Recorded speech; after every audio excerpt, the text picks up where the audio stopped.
السلام علیکم عزتمنو.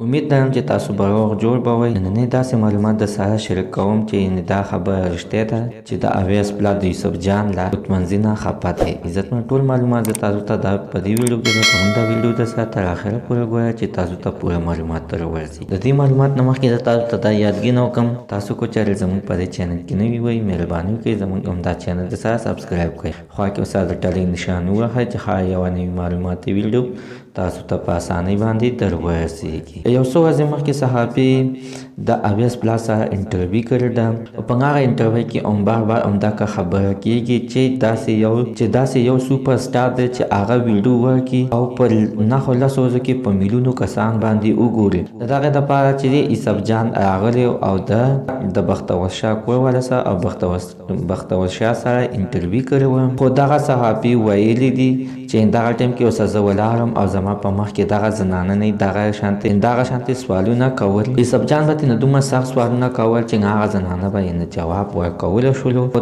د دوی په زړه باندې به دغه خبرې ډېرې سختې تېرېدلې، یعنې په زړه باندې به یې غشې وتلې. خو دغه صحافي د اویس د پلار نه دغه غوښتنه کړې ده چې تر اوسه پورې چا تاسو مدد کړی دی. عزتمنو چې یوسف جان چې ورغلی دی نو د دې دپاره نه دی ورغلی چې زه د دوی سره مدد وکړم، د دغې دپاره ورغلی دی چې دوی ته د انصاف میلاو شي او د دوی غږ زه د دنیا یعنې نړۍ ته ورسوم. خو چا ته دوی ته نه غوښتنه کړې وه چې موږ سره د څوک مدد وکړي، د دوی نمبر به بیا د نورو ویډیوګانو غوندې د دوی نمبر به بیا په سکرین باندې ورکړی وي او هر سړي به ورسره مدد کړی وي. خو دوی ته نه د مدد غوښتنه نه ده کړې. صحافیان د یو بل سره داسې زړه کې یو بل ته د خیل نه ساتي.